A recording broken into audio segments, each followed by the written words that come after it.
नमस्कार जोहार, स्वागत है आपका झारखंड समाचार में। झारखंड के सभी जिलों में आज होगी भयंकर बारिश। आज और कल बारिश आंधी का ब्लू अलर्ट। कई जिलों में पारा 35 डिग्री के नीचे। तो वहीं झारखंड सरकार के मंत्री को ईडी भेज सकती है नोटिस। पीएस की गिरफ्तारी के बाद जांच तेज। संजीव लाल की पत्नी से पूछताछ। और रांची में बोली वित्त मंत्री निर्मला सीतारमण, पलायन, अराजकता और भ्रष्टाचार का दंश झेल रहा है झारखंड। वहीं बाबूलाल मरांडी ने खरसावा में की चुनावी सभा। झामुमो पर साधा निशाना, केंद्र की गिनाई उपलब्धियां। घोटाले के आरोपी के साथ वित्त मंत्री की हुई तस्वीर वायरल। जेएमएम ने उठाए सवाल, कहा वित्त मंत्रालय के अंदर ही काम करती है ईडी। प्रधानमंत्री नरेंद्र मोदी का गिरिडीह दौरा अब 14 तारीख को होगा। इसी दिन बनारस में नामांकन करेंगे पीएम। तो वहीं ईडी की कार्रवाई पर मंत्री आलमगीर आलम ने दी सफाई। कहा जांच होने दीजिए, दूध का दूध पानी का पानी होगा। सरकारी नौकरी दिलवाने के नाम पर 31 लोगों से 55 लाख की ठगी। शिक्षा विभाग के भी लोग गिरोह में शामिल। तो वहीं ईडी के नोटिस से डर कर ली खुदकुशी। जमीन घोटाले में किया गया था तलब। तो अब तक की तमाम बड़ी खबरों पे बात करेंगे, पर उससे पहले आपसे छोटी सी अनुरोध है कि कृपया वीडियो को एक प्यारा सा लाइक अवश्य कर दीजिएगा, क्योंकि आपका एक लाइक करना ही हमारे मेहनत का फल होता है। तो शुरुआत करते हैं आज की पहली और बड़ी खबर से। इस वक्त की बड़ी खबर झारखंड से आ रही है, जहां झारखंड के सभी जिलों में भयंकर बारिश को लेकर के अलर्ट जारी किया गया है। जामताड़ा समेत झारखंड के कई जिलों में होगी आज बारिश।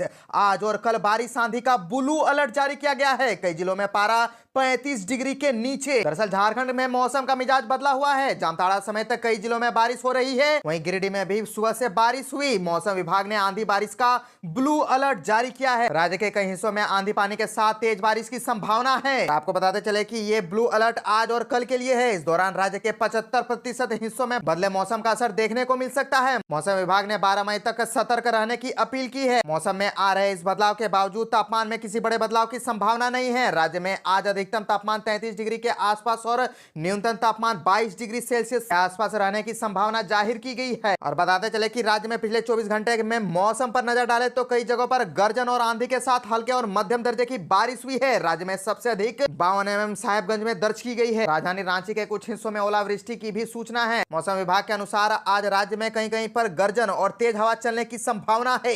हवा की रफ्तार 40 से 50 किलोमीटर प्रति घंटे की हो सकती है। वहीं वज्रपात होने की भी संभावना जाहिर की गई है। कुछ ऐसे ही स्थिति कल रहने वाली है। गर्जन और तेज हवा चल सकती है, वज्रपात भी हो सकता है। 12 मई को राज्य में कहीं कहीं पर गर्जन और वज्रपात होने की संभावना है। 13 और 14 को राज्य में कहीं कहीं गर्जन के साथ हल्के दर्जे की वर्षा हो सकती है।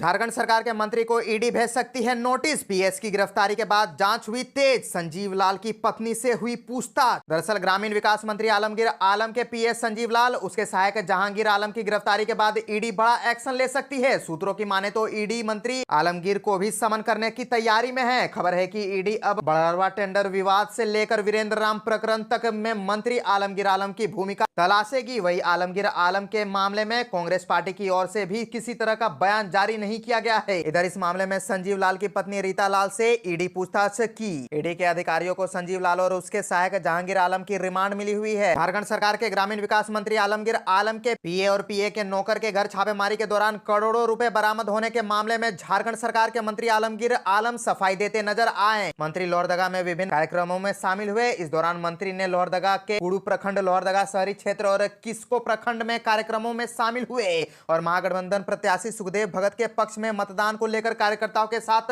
बैठक भी की। मंत्री आलमगीर आलम ने कार्यकर्ताओं को जरूरी निर्देश भी दिए। उन्होंने चुनाव में जीत को लेकर भी कार्यकर्ताओं को अहम बातें बताई। दौरान मीडिया के सवालों का जवाब देते हुए मंत्री ने कहा कि ईडी की कार्यवाही में जो भी मिला है वह जांच में पूरा तरह से स्पष्ट हो जाएगा, सच्चाई सामने आ जाएगी। अभी वह इस पर ज्यादा कुछ नहीं बोलेंगे। मंत्री मीडिया के सवालों में से बचते नजर आए।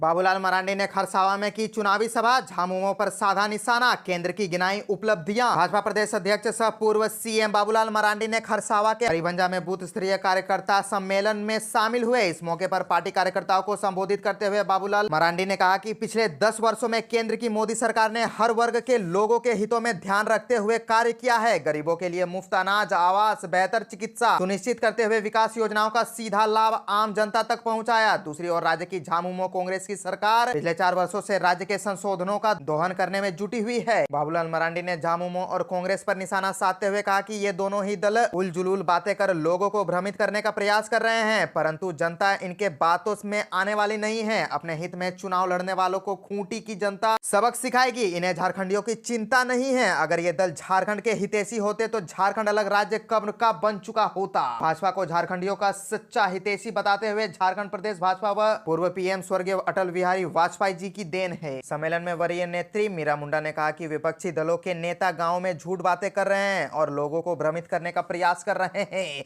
झूठ की राजनीति करने वालों को जनता सबक सिखाएगी। बाबूलाल मरांडी ने कहा कि आज देश की चिंता किसी व्यक्ति को है तो वह है भारत के प्रधानमंत्री नरेंद्र मोदी। प्रधानमंत्री ने गारंटी दी है कि 2024 में शपथ ग्रहण के बाद 3 करोड़ नए प्रधानमंत्री आवास बनाए जाएंगे। साथ ही 2029 तक लोगों को मुफ्त राशन दिया जाएगा। देश में भूख से किसी व्यक्ति की मौत नहीं होगी। पलायन, अराजकता और भ्रष्टाचार का दंश झेल रहा है झारखंड। रांची में बोली वित्त मंत्री निर्मला सीतारमण। केंद्रीय वित्त मंत्री निर्मला सीतारमण रांची पहुंची। वे यहां बेहतर ईस्टर्न इंडिया के लिए झारखंड का विकास विषय पर आयोजित गोष्ठी में शामिल होने पहुंची थी। कार्यक्रम का आयोजन Jharkhand chamber of commerce and industries के तत्वाधान में किया गया। कार्यक्रम में राज्य के प्रथम मुख्यमंत्री बाबूलाल मरांडी भी शामिल हुए। दोनों अतिथियों का झारखंड ऑफ कॉमर्स के सदस्यों ने जोरदार स्वागत किया। कार्यक्रम को संबोधित सबसे पहले भाजपा प्रदेश अध्यक्ष बाबूलाल मरांडी ने किया। इसके बाद देश की वित्त मंत्री निर्मला सीतारमण ने इस विषय अपनी बातें रखी। इस दौरान उन्होंने राज्य में हो रहे पलायन और भ्रष्टाचार के मुद्दे पर चिंता जाहिर की। उन्होंने कहा कि आज झारखंड पलायन, अराजकता, भ्रष्टाचार का दंश झेल रहा है, इसीलिए राज्य से पलायन को रोकना सबसे बड़ी चुनौती है। निर्मला सीतारमण ने कहा कि यह तभी संभव होगा जब हम यहां पर कानून व्यवस्था को ठीक करें। इसके अलावा हमें केवल मिनरल्स पर भी पूरी तरह निर्भर होना बंद करना पड़ेगा। हमें अन्य संसाधनों को भी विकसित करना होगा। इसके अतिरिक्त हमें अपनी बेसिक इंफ्रास्ट्रक्चर पर भी ध्यान देने की जरूरत है। बिजली पानी तो हमारी जरूरत है ही, इसके अलावा बेहतर अस्पताल पर भी ध्यान देने की जरूरत है। निर्मला सीतारमण ने यहाँ के लोगों की तारीफ की और कहा कि झारखंड के लोग बेहद प्रतिभाशील और साधारण हैं। उन्हें जरूरत है तो सिर्फ बेहतर नेतृत्वकर्ता और एक मौके की। उन्होंने आगे कहा कि कुछ लोग कहते हैं कि केंद्र सरकार झारखंड के साथ सौतेला व्यवहार करती है, लेकिन मैं कुछ आंकड़ों के जरिए बताना चाहती हूं कि मोदी सरकार ने झारखंड के रेलवे इंफ्रास्ट्रक्चर के लिए 7,000 से अधिक बजट का प्रावधान किया है, जबकि यूपीए सरकार ने इसके लिए सिर्फ 495 करोड़ का प्रावधान रखा था। मोदी सरकार ने झारखंड के लिए 3 वंदे भारत ट्रेन चलाई है। इसके अलावा राज्य के 57 स्टेशनों को भी अमृत भारत स्टेशन के तहत सूचीबद्ध किया है।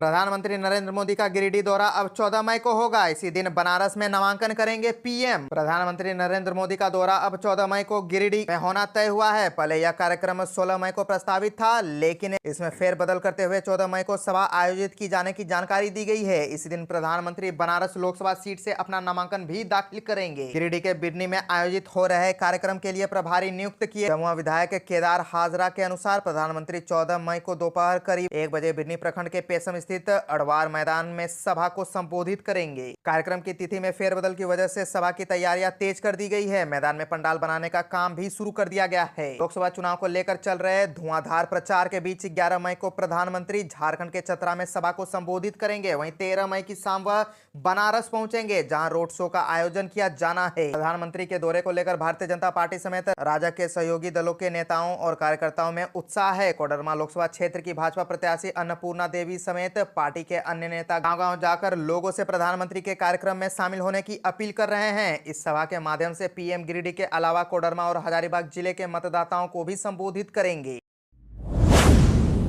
घोटाले के आरोपी के साथ वित्त मंत्री की हुई तस्वीर वायरल। जेएमएम ने उठाए सवाल, कहा वित्त मंत्रालय के अंदर ही काम करती है ईडी। दरअसल वित्त मंत्री निर्मला सीतारमण झारखंड की राजधानी रांची पहुंची। यहां chamber of commerce and industries की ओर से आयोजित कार्यक्रम में शामिल हुई। इस कार्यक्रम से ज्यादा एक तस्वीर की चर्चा हो रही है। तस्वीर में निर्मला सीतारमण के साथ नजर आ रहे हैं कारोबारी विष्णु अग्रवाल, जो जमीन घोटाले के आरोपी है। विष्णु के बगल में पूर्व सीएम बाबूलाल मरांडी भी मौजूद है। इस तस्वीर के वायरल होते ही जेएमएम ने सवाल उठाया है। उन्होंने कहा कि क्या विष्णु अग्रवाल वॉशिंग मशीन में धुल गया है क्या? वित्त मंत्रालय के अधीन ही ईडी काम करती है। बता दें कि कारोबारी विष्णु अग्रवाल सेना की जमीन घोटाला मामले में आरोपी हैं। ईडी ने गिरफ्तार किया और काफी पूछताछ की, इसके बाद जेल भेज दिया था। 4 महीने पहले ही उन्हें जमानत मिली। रांची के चेसायर होम रोड स्थित 1 एकड़ जमीन और सिरमटोली स्थित सेना की जमीन की खरीद में मनी लॉन्ड्रिंग का आरोप है। ईडी ने चार्जशीट में इस बात का जिक्र भी किया है कि चेसायर होम रोड की जमीन के कागजात फर्जी तरीके से कोलकाता रजिस्ट्री ऑफिस में तैयार किए गए थे। जमीन की खरीद में मनी लॉन्ड्रिंग हुई है।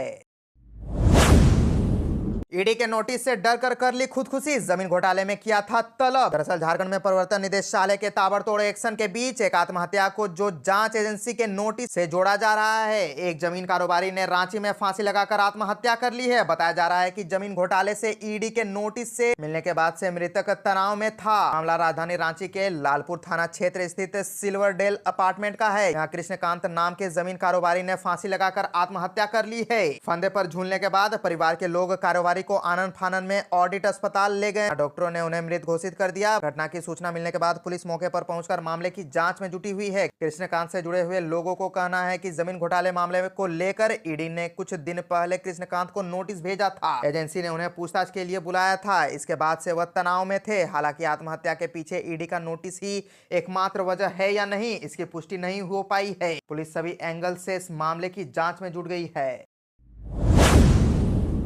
सरकारी नौकरी दिलवाने के नाम पर 31 लोगों से 55 लाख रुपए की ठगी। शिक्षा विभाग के भी लोग गिरोह में हैं शामिल। शिक्षा विभाग में नौकरी दिलाने के नाम पर 31 लोगों से 55 लाख रुपए की ठगी का मामला सामने आया है। यह ठगी एक संगठित गिरोह ने की है। इस गिरोह में शिक्षा विभाग से जुड़े एक बीपीएम, एक सरकारी स्कूल के आईसीटी प्रशिक्षक के अलावा अब तक 8 लोगों के नाम प्रकाश में आए हैं। पुलिस की ओर से मिली जानकारी के मुताबिक मामले में आईसीटी ट्रेनर को गिरफ्तार कर लिया गया है। गिरफ्तार ट्रेनर लोगों से पैसे ऐंठ कर रांची भेजता था। गिरफ्तार ट्रेनर मुफस्सिल थाना क्षेत्र के अगदोनी कला निवासी मनीष कुमार करण है। दरअसल मुफस्सिल थाना क्षेत्र के गादी श्री रामपुर निवासी पवन कुमार ने पुलिस से पूरे मामले की शिकायत की। एफआईआर में उसने बताया कि इंस्टाग्राम के जरिए मनीष कुमार करण नामक युवक से उसकी दोस्ती हुई। दोस्ती के बाद मनीष ने उससे कहा कि वह उसके सरकारी नौकरी दिला सकता है। उसने बताया कि झारखंड एजुकेशन प्रोजेक्ट काउंसिल में ई कल्याण और डेटा मैनेजमेंट ऑपरेटर का बड़ा काम है। उसने बताया कि सेटिंग से सारा काम हो जाएगा और नौकरी भी मिलेगी।